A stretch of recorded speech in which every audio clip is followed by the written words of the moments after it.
नमस्कार, खबर दोपहर देख रहे हैं आप और आपके साथ मैं हूं रिशिका। बुलेटिन की शुरुआत करते हैं बड़ी खबर से। रूस से बड़ी खबर है। रूस में आतंकी संगठन इस्लामिक स्टेट के आत्मघाती हमलावर को पकड़ लिया गया है। उसने भारत में सत्ताधारी दल यानी बीजेपी के किसी बड़े नेता को सुसाइड अटैक में मारने की योजना बनाई थी। रूस की सरकारी एजेंसी फेडरल सिक्योरिटी सर्विस ने उसे पकड़ने की जानकारी सोमवार को दी। रूसी सिक्योरिटी एजेंसी ने आतंकी संगठन इस्लामिक स्टेट से जुड़े हुए एक आतंकी की पहचान की है। उसके बाद एफएसबी ने उसे हिरासत में ले लिया है। फेडरल सिक्योरिटी सर्विस ने मध्य एशिया देश के एक मूल निवासी के रूप में उसकी पहचान की है। बताया जा रहा है कि उसने भारत में सत्ताधारी दल यानी बीजेपी के किसी नेता पर हमला करने की योजना बनाई थी। सिक्योरिटी सर्विस द्वारा एक बयान में इसके बारे में बताया गया। रूस से बड़ी खबर आपको बता रहे हैं, जहां आतंकी संगठन इस्लामिक स्टेट के आत्मघाती हमलावर को पकड़ा गया है। इस हमलावर ने भारत में सत्ताधारी दल यानी कि बीजेपी के किसी बड़े नेता को सुसाइड अटैक में मारने की योजना बनाई थी। वहीं अब इस हमलावर को पकड़ लिया गया है। रूस की सरकारी एजेंसी फेडरल सिक्योरिटी सर्विस ने उसे पकड़ने की जानकारी दी है। रूसी सिक्योरिटी एजेंसी ने आतंकी संगठन इस्लामिक स्टेट से जुड़े हुए एक आतंकी की पहचान की है। उसके बाद एफएसबी ने उसे हिरासत में ले लिया है। फेडरल सिक्योरिटी सर्विस ने मध्य एशियाई देश के एक मूल निवासी के रूप में उसकी पहचान की है। बताया जा रहा है कि उसने भारत में सत्ताधारी दल यानी कि बीजेपी के किसी नेता पर हमला करने की योजना बनाई थी।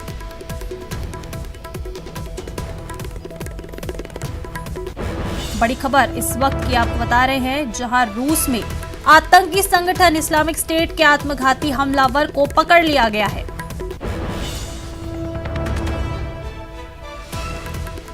इस हमलावर ने भारत में बीजेपी के किसी नेता को सुसाइड अटैक में मारने की योजना बनाई थी। बढ़ते आगे रुक कर लेते एक और बड़ी खबर का। पाली से बड़ी खबर है, जहां टीचर की अश्लील हरकत पर हंगामा हुआ है। टीचर ने छात्राओं के साथ अश्लील हरकत की। टीचर पर कार्रवाई की मांग पर ग्रामीणों ने हंगामा किया है और आला अधिकारी के साथ पुलिस मौके पर मौजूद है। बताया जा रहा है कि ग्रामीणों से पुलिस समझाइश की कोशिश कर रही है। संदेड़ा थाना क्षेत्र के गिरी गांव का ये पूरा मामला है, जहां टीचर की अश्लील हरकत पर जोरदार हंगामा देखने को मिल रहा है। ग्रामीणों का ये जोरदार हंगामा। ज्यादा जानकारी के साथ सहयोगी श्याम हमारे साथ फोन लाइन पर जुड़ चुके हैं। श्याम, क्या कुछ जानकारी है पूरे मामले में? जी, ये रायपुर उपखंड के गिरी गांव के राजकीय उच्च माध्यमिक विद्यालय का मामला है, जहां पर 2 दिन पूर्व एक शिक्षक ने कुछ छात्राओं के साथ अश्लील हरकत की थी, जिसके बाद छात्राओं ने घर जाकर परिजनों को इसके बारे में जानकारी दी। वहीं दूसरे दिन अवकाश होने के चलते आज जीवा स्कूल खुले, सारे ग्रामीण के स्कूल के बाहर एकत्रित हो गए और शिक्षक के खिलाफ कार्रवाई करने की मांग को लेकर स्कूल के बाहर तालाबंदी कर दी। साथ ही पूरे गांव के बाजार रखते हुए विरोध जताया। उन्होंने शिक्षक के खिलाफ तुरंत प्रभाव से हटाने के साथ कार्रवाई करने की भी मांग की।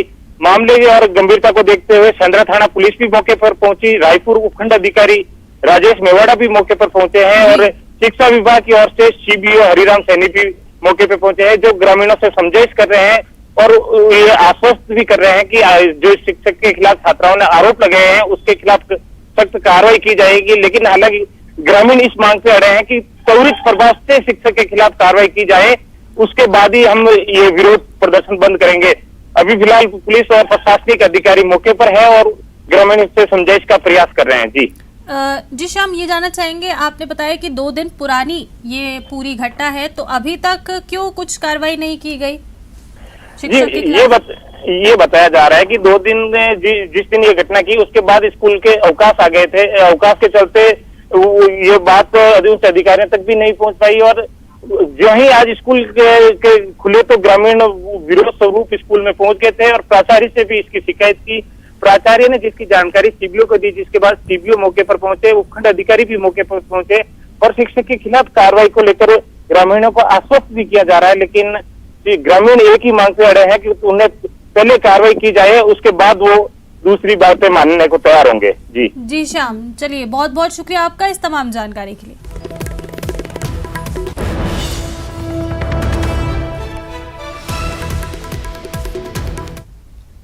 बढ़ते आगे और बेरोजगारी के खिलाफ दिल्ली के जंतर मंतर पर किसानों का भारी सुरक्षा व्यवस्था के बीच धरना प्रदर्शन शुरू हो गया है। वहीं पुलिस ने कई किसानों को हिरासत में ले लिया है।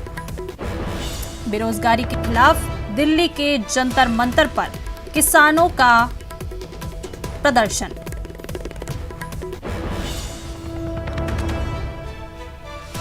पुलिस ने धरना देने वाले कई किसानों को हिरासत में भी ले लिया है। ये किसान दिल्ली के जंतर मंतर पर बेरोजगारी के खिलाफ प्रदर्शन कर रहे हैं। बड़ी तादाद में किसान जंतर मंतर पर मौजूद हैं।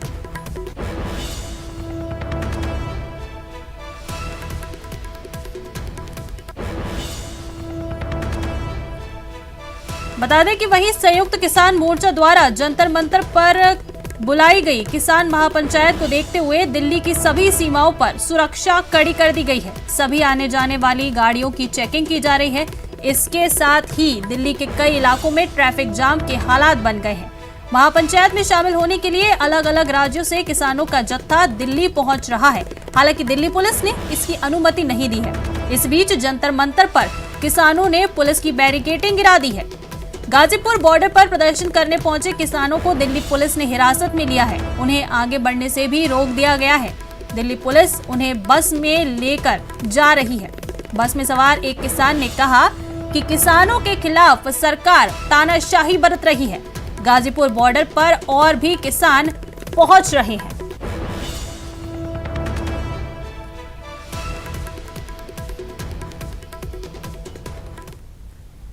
भाजपा के कार्यकर्ताओं ने सुबह दिल्ली के मुख्यमंत्री और आप संयोजक अरविंद केजरीवाल के घर के बाहर हल्ला बोला। विरोध प्रदर्शन के दौरान इन कार्यकर्ताओं ने मांग की कि भ्रष्टाचारी सिसोदिया को बर्खास्त किया जाए।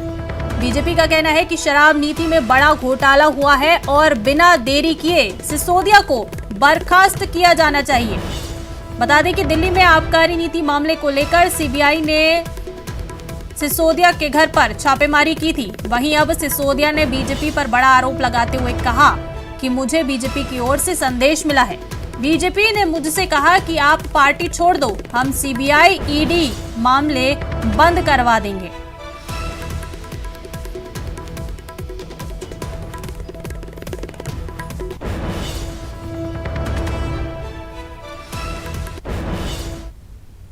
बढ़ते आगे और सुप्रीम कोर्ट ने फीफा बैन मामले में आज सुनवाई करते हुए एआईएफएफ की प्रशासक समिति को बर्खास्त कर दिया है। साथ ही अंडर 17 विश्व कप भारत में कराने का निर्देश दिया है। सुप्रीम कोर्ट ने कहा है कि वो फीफा द्वारा एआईएफएफ के निलंबन को रद्द करने, भारत में अंडर 17 फीफा विश्व कप आयोजित कराने और अंतर्राष्ट्रीय आयोजनों में भारत की टीमों की भागीदारी की अनुमति देने के लिए आदेश पारित कर रहा है। सुप्रीम कोर्ट ने ऑल इंडिया फुटबॉल एसोसिएशन का कामकाज संभालने का जिम्मा एसोसिएशन के महासचिव को दिया है। साथ ही अपनी तरफ से नियुक्त प्रशासक समिति का काम पूरा हो जाने की बात कही है।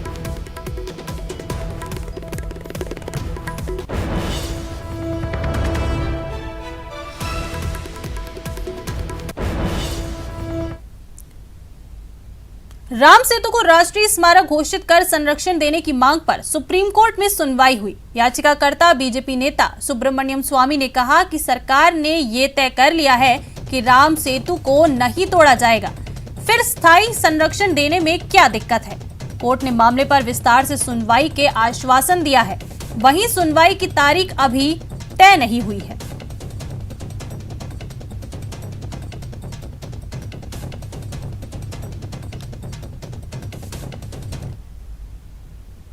तटरक्षक बल के अधिकारियों ने रामेश्वरम के पास एक छोटे से द्वीप से 2 महीने के बच्चे सहित 8 श्रीलंकाई लोगों को बचाया है। अधिकारियों को सतर्क किया गया है कि शनिवार रात 8 लोग द्वीप पर फंसे हुए थे।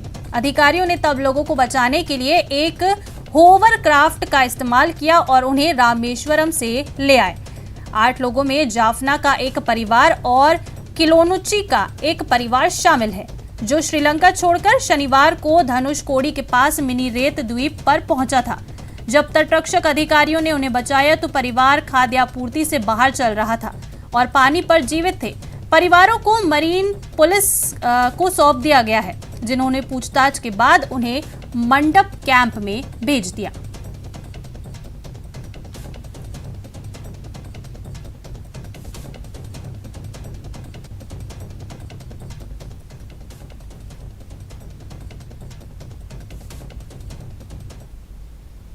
मॉनसूनी बादल देश के अलग अलग हिस्सों में आफत बनकर बरस रहे हैं। मैदान से पहाड़ मुसीबत बादल फाड़ नजर आ रही है।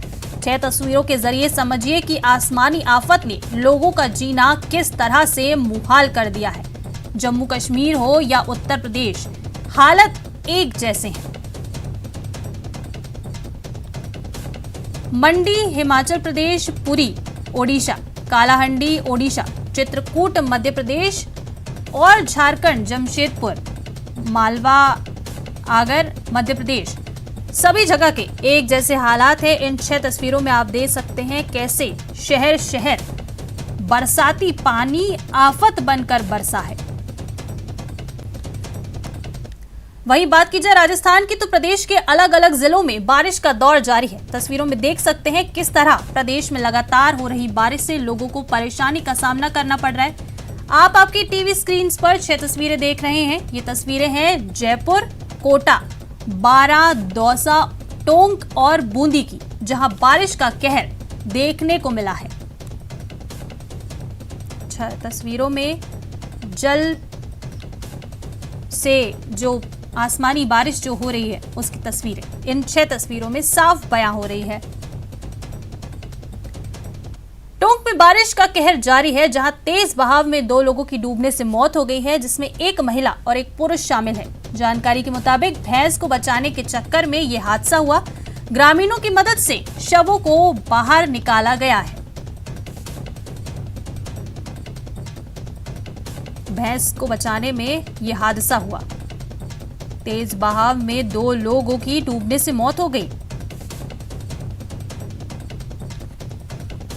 इधर कोटा में भारी बारिश के कारण जल जमाव से हादसे लगातार बढ़ते जा रहे हैं। इसी कड़ी में आज ग्रामीण पुलिस लाइन बोरखेड़ा में एक छात्रा खुले नाले में गिर गई।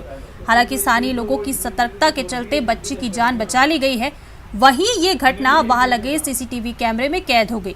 इन तस्वीरों में, इस वीडियो में आप साफ देख सकते हैं कि किस प्रकार एक स्कूली छात्रा सड़क पार कर रही थी और इसी दौरान अचानक से वो नाले में गिर गई। लोगों का कहना है कि प्रशासन को कई बार इस बारे में अवगत कराया गया है, लेकिन इस समस्या का समाधान नहीं किया गया और आज ये हादसा हो ही गया। खुले नाले में ये छात्रा गिरी, जिसका देखिए सीसीटीवी फुटेज भी सामने आया है।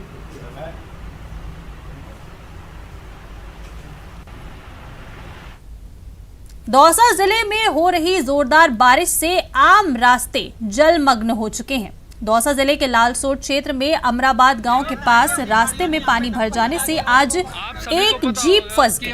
ये जीप ग्रामीण क्षेत्रों में स्कूली बच्चों को स्कूल छोड़ने जा रही थी। ऐसे में पानी के बीच में जीप फंसने के बाद सभी स्कूली बच्चों को तत्काल जीप से बाहर निकाला गया और सुरक्षित जगह पर पहुंचाया गया। बताया ये भी जा रहा है कि अमराबाद गांव के पास दिल्ली मुंबई एक्सप्रेसवे का निर्माण कार्य चल रहा है और बड़ी संख्या में निर्माण कंपनी के भारी वाहन चलने के कारण रास्तों में गड्ढे हो गए हैं, जिससे लोगों को आवाजाही में बड़ी समस्या का सामना करना पड़ रहा है।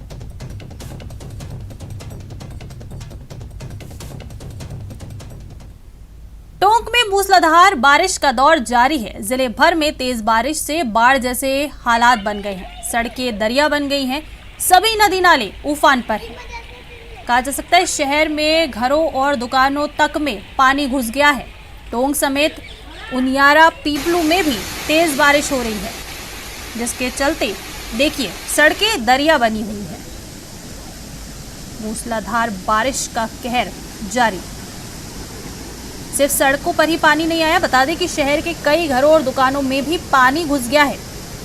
और सिर्फ टोंक में ही नहीं, उनियारा और पीपलू में भी तेज बारिश जारी है।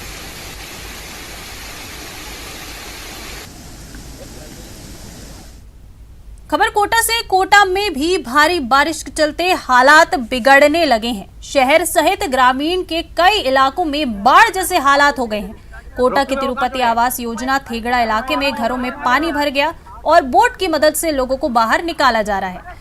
नगर निगम की रेस्क्यू टीम लोगों को सुरक्षित स्थानों पर पहुंचाने का काम कर रही है। वहीं शहर में फिलहाल बारिश अभी रुकी हुई है, लेकिन जल जमाव लोगों के लिए मुसीबत साबित हो रहा है।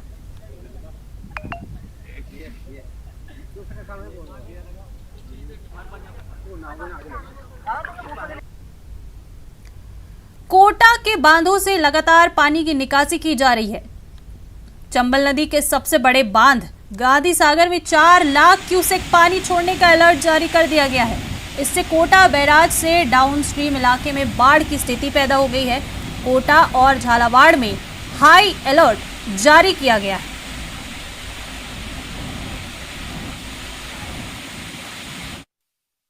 में कल से ही बारिश का दौर जारी है। अब तक 170 mm बारिश कोटा में दर्ज की जा चुकी है। बीते 24 घंटे की बात करें तो 170 mm बारिश दर्ज कोटा में की जा चुकी है। इस वक्त हम कोटा बैराज पर खड़े हैं और कोटा बैराज की आपको तस्वीरें दिखाते हैं। कोटा बैराज का ये नज़ारा है। 13 गेट खुल चुके हैं और 2,64,000 क्यूसेक पानी जो है वो यहाँ से छोड़ा जा रहा है। तकरीबन 4 लाख क्यूसेक पानी छोड़ने की संभावना है। हमारे साथ एक्सीएन साहब मौजूद हैं।